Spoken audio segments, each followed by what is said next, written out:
Animal rescue groups have been working extremely hard trying to help unite families with their beloved pets separated during these devastating fires. KTLA 5's Andy Reesmeyer joining us now live in Santa Monica with more. Andy. Nice to see you. Yeah, the border of Santa Monica and Brentwood, right behind me is the checkpoint where you can see the National Guard there set up. That is pretty much the way it looks over here on the west side, outside of the evacuation zone, outside of the burn area.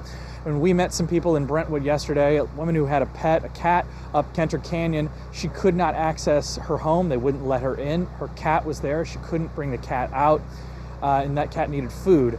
And so she came up trying to give food to the cat, or trying to cross into the evacuation zone to give that cat some food. They wouldn't let her in. So she reached out to an animal organization, an animal rescue organization, to see if they could help.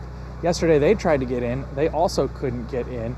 Eventually an LAPD officer was kind enough to take that food up there for that cat. But it's just one story of so many. When people evacuated this area a week plus ago, they unfortunately in some cases had to leave pets behind, and we know some of those pets are still in there and still alive, and in some cases need some help. Just this morning, we followed one of those rescue groups into the Palisades, deep into the burn area. Here's some video that we took this morning as they met two parrots who had been left behind.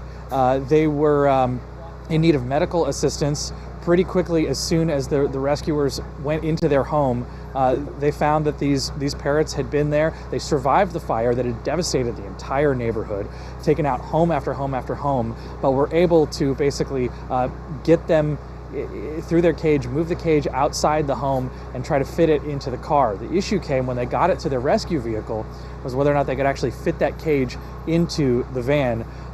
Here's a moment from when all of that went down. Wow.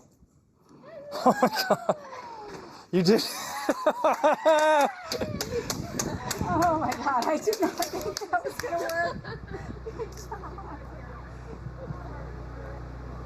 So luckily those parrots were able to be taken to the veterinarian office. They're going to be checked out and then reunited with their owner at some point. Now, here's the information that the city has given us. LA Animal Services, I believe yesterday or the day before, just put out this phone number that you can see there that you can call if you are in the Palisades fire area. That's Los Angeles, the city, and you need to be reconnected with a pet who has been lost. You can also, if that doesn't get you where you need to go, we've heard that people have had some issues with that, email help@socialcompassion.org. Social Compassion is the organization that we've been telling you about all week. They have basically put together all of these rescue groups from across the country to come here into the evacuation zones and rescue pets like we've been showing you all week. They are absolutely important. And the thing that's difficult back out here live is that they are saying that they are getting a lot of pushback from a lot of the people who are here at the evacuation zones. We're not letting them come into the evacuation area and get these animals out.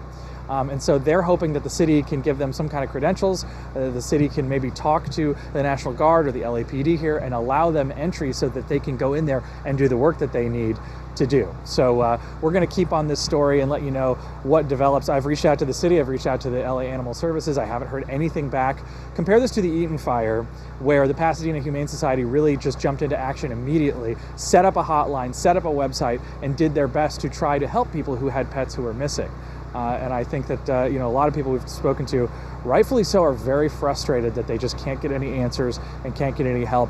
And it's even more difficult, I think, when we're here and we're seeing the help that is ready to be given, if only they will be allowed to come in here. Live in the Palisades, or just outside the Palisades, Andy Reesmeyer, KTLA 5 News.